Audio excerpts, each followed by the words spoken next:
Senhor, proclama a sua grandeza. O seu perdão alcança todos nós, sua graça nos cobre de bênçãos. Seu nome santo é, santo é o Senhor. Maravilhas Ele fez, nos mostrou o seu poder.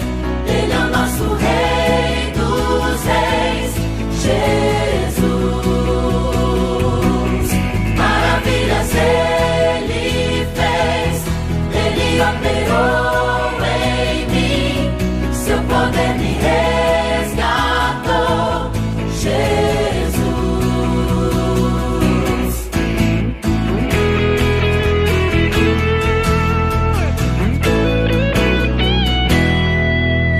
Meu coração se alegra no Senhor, proclama a sua grandeza.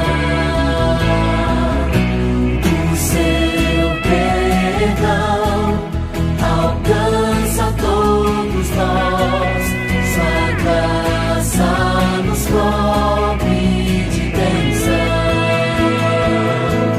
Seu nome santo é, santo é o Senhor. Maravilhas Ele fez, nos mostrou o seu poder. Ele é o nosso Rei dos Reis, Jesus. Maravilhas Ele fez, Ele operou em mim, seu poder me resgatou, Jesus. O seu nome eu vou louvar e vou cantar, seu nome eu vou louvar e vou cantar, seu nome eu vou louvar e vou cantar, seu nome eu vou louvar e vou cantar, seu nome eu vou louvar e vou cantar, seu nome eu vou louvar e vou cantar, seu nome eu vou louvar e vou cantar, seu nome eu vou louvar, vou cantar. Maravilhas Ele fez, nos mostrou o seu poder. Ele é o nosso Rei dos Reis, Jesus. Maravilhas Ele fez, Ele operou em mim, seu poder me resgatou, Jesus. O seu nome eu vou louvar e vou cantar, seu nome eu vou louvar e vou cantar, seu nome eu vou louvar e vou cantar, seu nome eu vou louvar, vou cantar.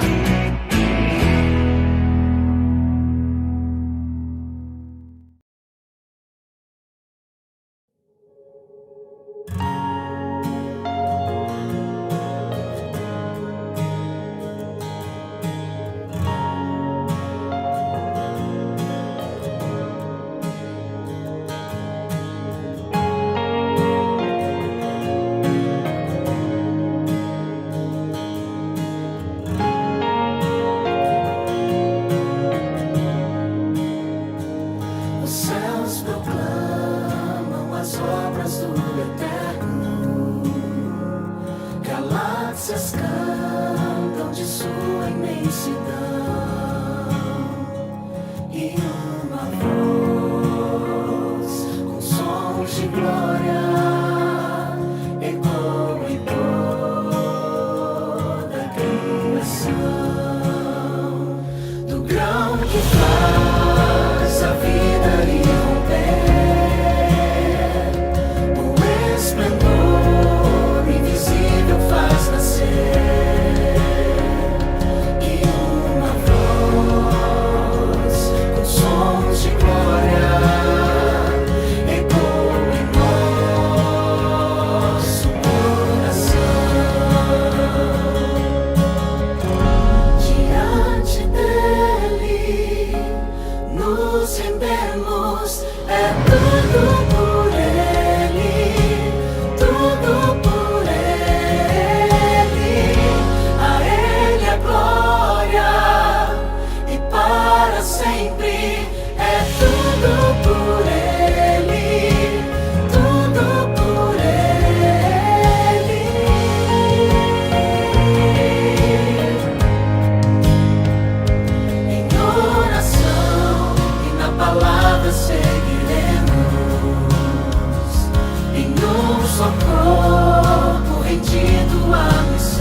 tudo por Ele.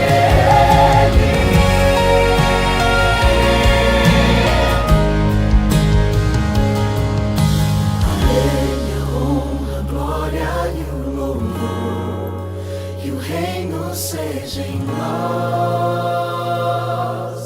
em nossa vida só por Ele. A Ele a honra, a glória e o louvor, que o reino seja em nós, em nossa vida só por Ele. A Ele a honra, a glória e o louvor, que o reino seja em nós, em nossa vida só por Ele. Diante dele nos rendemos, é tudo por Ele, tudo por Ele. A Ele a glória e para sempre, é tudo por Ele, tudo por Ele. A Ele a glória e para sempre, é tudo por Ele, tudo por Ele.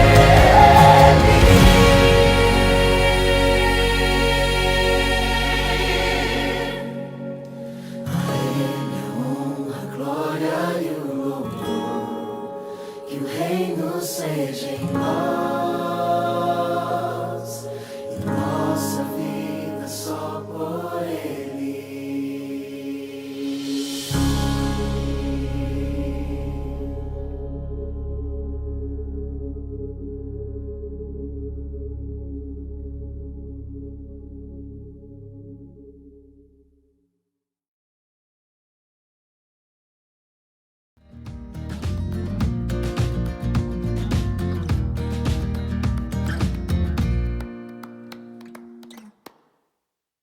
Bom dia, feliz sábado! E o informativo de hoje tem como título Vivendo no Hospital, e ele conta a história de um garoto chamado Tom, que é um polonês de 5 anos, e ele estava muito doente, e os médicos não sabiam o porquê que ele não conseguia superar a sua pneumonia. Ele sentia dores no peito, tosse e sentia muita febre, e por isso ele precisava ficar hospitalizado. Quando ele melhorava e ia para casa, ele sentia essas mesmas dores e precisava voltar novamente para o hospital. Em apenas um ano, ele ficou hospitalizado 15 vezes. E aí, o médico pediu exames de raio-x e de sangue para saber o que estava acontecendo com ele, diagnosticar qual era a sua doença.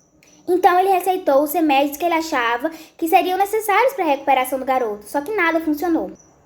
E aos 6 anos de idade, Tom, ele estava muito doente para ficar em casa. Então ele passou a morar no hospital. E os pais começaram a orar mais ainda e dormir no hospital também, né? No quarto de hospital com ele. E um certo dia, a mãe do garoto percebeu que o médico estava evitando ela. E aí, o médico de fato estava evitando ela, porque ele sempre gostava de dar notícias boas para os pais, mas ele não tinha nenhuma notícia boa para dar. Então ele realmente estava evitando ela. E um dia ela decidiu confrontar ele e perguntar o porquê ele estava evitando ela e o que estava acontecendo. E ele disse que os médicos não poderiam mais fazer nada por Tom e que ela precisava deixar ele ir embora. E ela voltou pro quarto de Tom muito triste e chorando. E ele percebeu que a mãe dele estava triste e que algo diferente estava acontecendo, que ela tinha alguma nova informação. Então o menino olhou para a janela e era inverno e as crianças estavam brincando na colina coberta de neve e descendo de trenó e brincando. Os pais sorriam e abraçavam os seus filhos. E ele perguntou para a mãe, mãe, eu acho que nunca ficarei sadio novamente, não é mesmo? E a mãe começou a chorar ainda mais e ela respondeu para o filho dela: os médicos têm feito o possível, mas agora somente o médico dos médicos pode ajudar. Se você confiar, ele pode curá-lo, mas você precisa pedir. Tom entendeu que a mãe dele estava falando de Jesus, o médico dos médicos. E ele e a mãe dele se ajoelharam ali na cama mesmo e decidiram fazer uma oração. Ele fez a primeira oração da sua vida, que ele nunca tinha orado antes. E no dia seguinte ele se sentiu melhor. E ele foi só melhorando, melhorando, melhorando. E em 6 dias ele já estava sadio e conseguiu voltar para casa. Ele estava definitivamente curado. Alguns anos mais tarde, ele descobriu o porquê que ele tinha ficado doente. O seu pai, ele tinha contraído um parasita na Austrália. E aí, o parasita passou para Tom e instalou nos seus pulmões. Os médicos, eles não conheciam essa enfermidade. Por isso que eles não tinham muitas informações e não sabiam por que ele estava doente. E depois desse tempo, Tom nunca mais foi hospitalizado, mas ele vai ao hospital quase todos os dias. Hoje, ele tem 28 anos e trabalha como pneumologista. E quando ele estudava medicina, ele viu como Deus salvou sua vida. Ele viu os próprios exames dele e examinou seu próprio pulmão. E ele percebeu que não tinha nenhuma cicatriz no pulmão dele. O que era muito estranho, afinal, a enfermidade foi muito intensa e deveria haver alguma cicatriz lá. Ele percebeu que foi realmente um milagre. Ele está terminando sua residência e pensa em ser missionário. E ele quer ajudar os semelhantes, assim como Jesus e os médicos o ajudaram. E ele diz, talvez Deus tenha uma missão para mim. Sinto que preciso pagar algum dia. Espero descobrir minha missão. Então, esse foi o informativo de hoje. Tchau!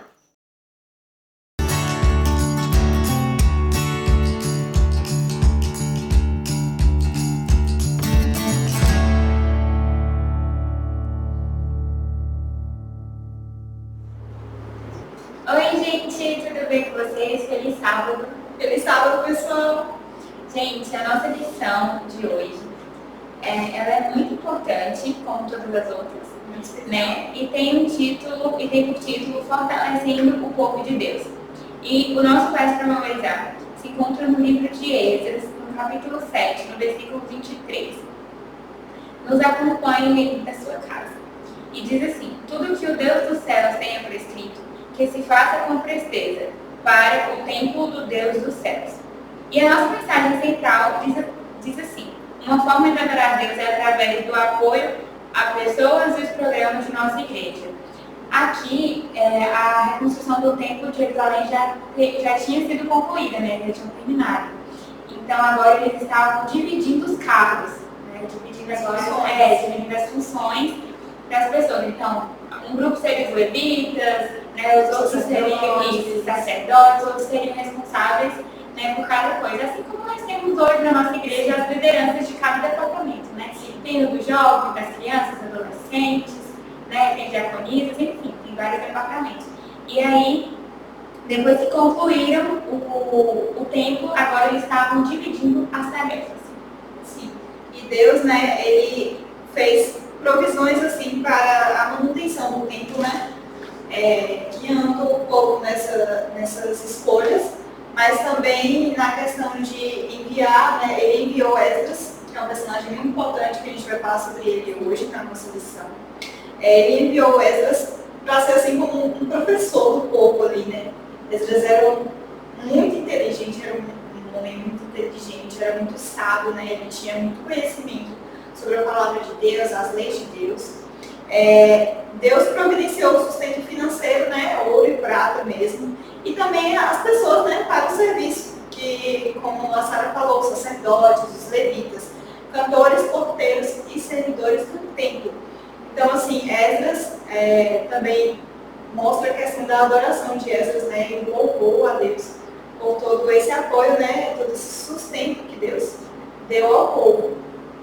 E assim, essa lição, ela mostra a experiência de Esdras, assim, mostra a experiência de fé, né, que ele teve, porque enquanto ele vivia ali entre os judeus que permaneceram na Babilônia, né, sob o domínio do rei Artaxerxes, ele ficou, assim, com vontade, né, ele expressou ao rei a sua vontade de ir até Jerusalém, né, e assim, ele sentiu essa missão, né, que lhe foi dada essa missão, e realmente Deus deu essa missão a ele, né, de conduzir ali, orientar o povo em toda essa questão. Então, assim, ele foi falar com o rei Artaxerxes, o rei Artaxerxes, ele deu atenção, né, ele, assim, ele pôde, Esdras teve essa liberdade de falar com o rei e de falar, né, sobre o plano divino de fazer os judeus voltarem para Jerusalém. E a fé de Esdras era tamanha que, assim, Deus faria, né, uma obra, então, poderosa, assim, pelo seu povo. E o rei, ele ficou profundamente impressionado, né, com essa atitude de Esdras. E, além de dar essa permissão, né, para os israelitas voltarem, ele providenciou também a restauração dos membros do sacerdócio, né, aos seus antigos ritos e privilégios. Então, assim, a gente vê desde o início, né, da questão da reconstrução do templo, realmente a mão de Deus ali em tudo, inclusive sobre os líderes, né, do povo, assim, os líderes que eu falo, os reis, né, que inclusive não tinham o mesmo conhecimento, né, da palavra, não eram, assim, eram culturalmente, religiosamente, tudo diferente, né, iam até na contramão, assim, das crenças e tudo, mas, assim, Deus usou esses reis, né, usou esses líderes para pôr em prática, né, a sua obra. Então, a gente tem um capítulo, né, a gente falou na lição anterior sobre os capítulos 4, 5 e 6, então agora dando sequência a gente vai falar um pouco sobre o capítulo 7 de Esdras, que é muito importante que vocês leiam também, assim como os capítulos anteriores. E assim, resumindo, nesse capítulo fala sobre essa questão, né, de quando Esdras ele voltou, ele foi a Jerusalém, as pessoas que foram com ele, e fala sobre essa questão muito importante dessa divisão, né, de tarefas, de funções ali no templo, para a manutenção do templo. Então a gente tem alguns grupos, né, que inclusive a gente pode traduzir um pouco para nossa realidade hoje, né, quem são os sacerdotes, quem são os levitas, os cantores, os porteiros. E a lição traz uma comparação para a gente ter assim, uma noção mais ou menos de qual era a função de cada um. Então, como sacerdotes, a gente tem como se fossem os pastores ou os anciãos, que eram pessoas assim, que tinham conhecimento, né? Eles não só tinham o conhecimento, mas assim, a gente vai ver mais à frente, né, alguns versos que se encontram inclusive lá no Novo Testamento que falam um pouco assim das características, né? Os adjetivos, né, que são atribuídos às pessoas que são escolhidas, né, para esses cargos. Então a gente tem também os levitas, né, que a gente, mais uma vez, tem também os pastores e anciãos como uma figura, né, e a gente tem os cantores. Os cantores, a gente tem a questão dos diretores de música, de coral, as pessoas que estão envolvidas no louvor, na adoração por meio da música. A gente tem os porteiros, que são assim, comparados a recepcionistas, professores de escola sabatina e líderes de pequenos grupos.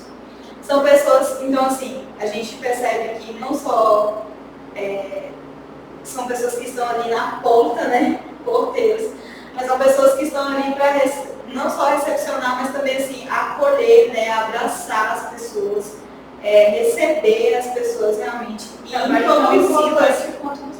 e introduzi-las, né, nesse espírito, nesse momento de adoração. A partir do momento que a pessoa chega ali na porta, né, do templo, a partir do momento que ela entra, né, ali já começa o processo de adoração. Então assim, a gente tem essa consciência, a gente passa dessa consciência, né, esse entendimento de que a adoração começa ali, né? Lá na porta, no momento que a pessoa entra, né, já tem uma pessoa responsável ali e isso faz parte da adoração. Então é uma função muito importante também, muito especial. E a gente tem também os servidores do templo, né, que são muito importantes aqui, são comparados aos diáconos, às diaconisas. zeladores, as pessoas responsáveis pela manutenção. Então, assim, a gente percebe que cada função atribuída, né, a cada pessoa é muito importante para o funcionamento, né, do templo e para todo esse processo, esse momento de adoração, né, que o povo vivenciaria ali. Então, era muito importante, era uma questão assim, de muita sabedoria para fazer as escolhas, né, para escolher as pessoas certas, para estarem ocupando esses cargos e essas funções, estarem exercendo essas funções. E assim, Deus estava ali à frente, né, guiando o povo para que o templo voltasse a funcionar da melhor forma possível, né, para levar as pessoas a esse momento de adoração, né, esse momento especial, porque eles passaram tanto tempo, né, longe do templo, sem ter um templo, né, porque até o templo ser reconstruído levou, né, um tempo. Então, assim, quando ele foi reconstruído, Deus quis, a gente percebe que Deus quis que tudo fosse feito da melhor forma possível, né? Não é perfeito porque os seres humanos, né, não tinha como ser perfeito, mas assim, da melhor forma possível para que as pessoas pudessem se aproximar dele, pudessem estar envolvidos nesse momento de adoração. Então, a nossa mensagem central, né, que fala que uma forma de adorar a Deus é através do apoio às pessoas e aos problemas de nossa igreja, se liga a esse momento ali, né, porque a gente percebe que é realmente muito importante, né, apoiar os programas, os líderes, as pessoas que estão assim à frente e cuidando, né, assim, às vezes nos bastidores também, para que a gente possa ter uma experiência legal, né, uma experiência interessante de adoração desde o momento que a gente chega, né, na igreja, desde o momento que a gente pisa os pés dentro do templo, desde lá da recepção até o final, né, que é o último cumprimento, ao sair. Então, é muito importante, realmente, a gente apoiar isso e dar valor, né, e assim, dar essa valorização, né, já é uma forma de adoração, né, da nossa parte. O foco da missão é justamente esse, né? Sim. A gente percebe que desde muito tempo, Deus tinha um cuidado muito especial, né, na separação de cada pessoa que ocuparia cada cargo. E nós temos a plena consciência de que as pessoas, os líderes separados para ocupar, né, essas posições na igreja, eles são escolhidos por Deus. Né? Nós acreditamos que Deus derrama sobre eles o Espírito Santo para que eles possam, né, serem capacitados cada vez mais. Então Deus capacita cada pessoa que Ele escolhe justamente para ocupar essas posições dentro da igreja. É por isso que, como a Duda falou, é tão importante a gente valorizar e a gente apoiar, né, os nossos líderes, as pessoas que lideram, né, para que tudo possa sair conforme estabelecido por Deus. Então, desde as pessoas da recepção, né, diáconos, que, né, são responsáveis pela organização, pastores, cantores. Então, todas as pessoas, elas têm suas funções. E nós nos encaixamos em alguma dessas, né, em alguma dessas funções. E a lição traz Esdras como uma figura importante, né, porque, assim, ele foi tido ali como um homem capaz, né, de nomear magistrados e juízes. E no livro Profetas e Reis, a lição traz, dizendo que o rei Artaxerxes, ele fez de Esdras um representante especial do reino Medo-Persa e conferiu-lhe amplos poderes para fazer tudo o que precisasse a fim de conseguir que os israelitas voltassem a se organizar espiritualmente. Então, Esdras, ele foi uma figura assim, imprescindível, né, nesse momento. E um grande líder do povo ali. Realmente a gente vê a mão de Deus ali, né, guiando tudo e usando Esdras, né, para conduzir o povo durante esse momento tão especial. Mas, e aí, como e quais são as características, quais são os atributos, né, que Deus exige de uma pessoa, de um líder, né? De uma pessoa ali para ocupar os trabalhos da igreja, né? As posições. E aí nós vamos ler 2 versos. O primeiro se encontra em 1 Timóteo, no capítulo 3, do versículo de 8 a 30. Os diáconos, igualmente, devem ser dignos, homens de palavra, não amigos de muito vinho, nem de lucros desonestos. Devem apegar-se ao mistério da fé com a consciência limpa. Devem ser primeiramente experimentados, depois, se não houver nada contra eles, que atuem como diáconos. As mulheres igualmente sejam dignas, não caluniadoras, mas sóbrias e confiáveis em tudo. O diácono deve ser marido de uma só mulher e governar bem seus filhos e sua própria casa. Os que servirem bem alcançarão uma excelente posição e grande determinação na fé em Cristo Jesus. Então, assim, são características diretamente ligadas ao nosso caráter, né? À nossa personalidade. Aquilo que... a integridade da pessoa, né? E aí são esses tipos de pessoas que Deus procura para ocupar seus cargos na igreja. E se traz aí como diáconos, né? Mas isso se aplica A todas as pessoas, a qualquer líder, líder. de fato. E o próximo verso é no livro de Tito, um pouquinho mais à frente, no capítulo 1, dos versos 5 ao 9. E diz assim: a razão de tê-lo deixado em Creta foi para que você pusesse em ordem o que ainda faltava e constituísse presbíteros em cada cidade, como eu o instruí. É preciso que o presbítero seja irrepreensível, marido de uma só mulher e tenha filhos crentes que não sejam acusados de libertinagem ou de insubmissão, por ser encarregado da obra de Deus. É necessário que o bispo seja irrepreensível, não orgulhoso, não briguento, não apegado ao vinho, não violento, nem ávido por lucro desonesto. Ao contrário, é preciso que ele seja hospitaleiro, amigo do bem, sensato, justo, consagrado, tenha domínio próprio e apegue-se firmemente à mensagem fiel, da maneira como foi ensinada, para que seja capaz de encorajar outros pela sã doutrina e de refutar os que se opõem a ela.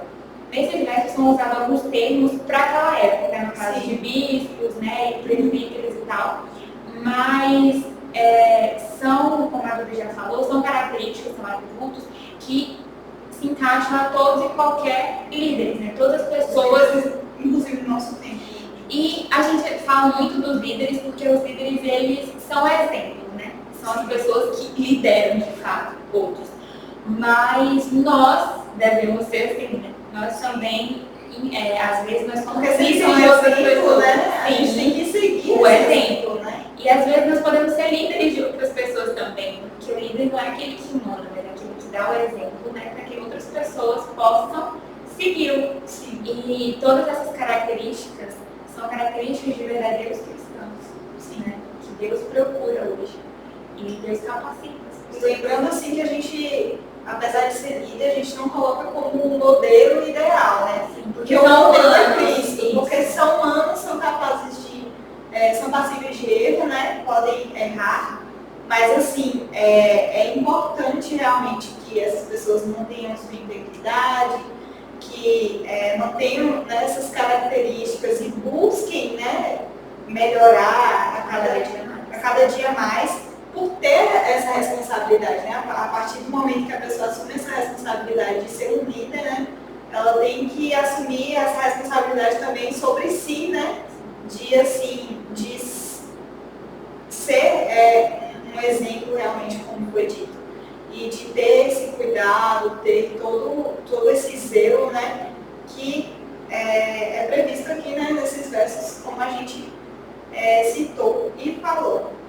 Lembrando que, como a Duda disse, são pessoas, nós somos humanos, né? Pessoas que erram, mas mesmo assim merecem o nosso apoio. Precisamos estar ali para apoiar os nossos líderes, né? Apoiar as pessoas que hierarquicamente, né, estão acima de nós. Então, nós devemos ali apoiar, orar por eles, né? E que eles possam sentir confiança em nós, né? Para que possam contar conosco nesse nossa força. E é isso. Vocês juvenis, né, crianças, são muito importantes também na adoração, né? Inclusive é por isso que a gente tem essa classe, que a gente tem todo esse ministério, né? De dar esse apoio a vocês. A gente enfatiza isso muito aqui, especialmente na nossa salinha, né? Que vocês são uma parte muito importante da nossa igreja, da nossa comunidade. E vocês não são só o futuro, né? Mas vocês são o presente. E desde já vocês já fazem parte da nossa comunidade, já têm os seus papéis, né? As suas, já estão aí descobrindo seus dons, seus talentos, como usá-los, já podem participar, né, de alguns outros ministérios, além do Ministério da Criança. Então, e futuramente, talvez, vocês também podem ter, né, esses cargos de responsabilidade na igreja. Então é importante, desde hoje, a gente já ter essa consciência, já ter essa mentalidade, porque essas características são coisas que são construídas em nós, né? A gente deve pedir a Deus a cada dia, não só porque, assim, por ser um líder, né? Mas porque, como são características de um verdadeiro cristão, né? E a gente deve buscar isso a cada dia. E isso vai nos tornar aptos a sermos líderes, né? Então, essa é a nossa mensagem de hoje, da nossa lição. Estudem a lição durante a semana, ela está muito legal, é muito importante essa temática, né? E vamos lembrar sempre de dar esse apoio, né? Que é muito importante, dar esse apoio às pessoas que estão à frente, que estão na liderança, e dar esse apoio aos programas da nossa igreja, por mais que no momento a gente esteja aí, né, parado, assim, de certa forma, a igreja não está funcionando como funciona normalmente, mas a gente pode dar apoio da forma que a gente pode, né, como, por exemplo, na questão das ofertas, né, a gente reforça sempre todo formativo na questão das nossas ofertas. A gente pode dar apoio compartilhando mensagens importantes, vídeos importantes como esse, né?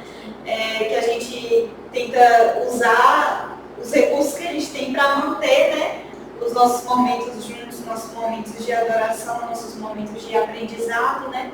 Então, assim, isso é uma forma de apoiar, e você que está assistindo agora, você está adorando a Deus, né? Então, muito obrigada, inclusive, a vocês que estão nos acompanhando durante todos esses dias. A gente ainda não sabe até quando, né, esse recurso vai estar sendo utilizado para a gente poder ter esse nosso momento. Mas as respostas têm sido muito boas, né? A resposta tem sido boa de vocês, e nós agradecemos muito, né? Pelo apoio e pela força, né? Para a gente poder continuar aqui produzindo esse conteúdo. Então é isso, pessoal. Beijo. Até o próximo sábado.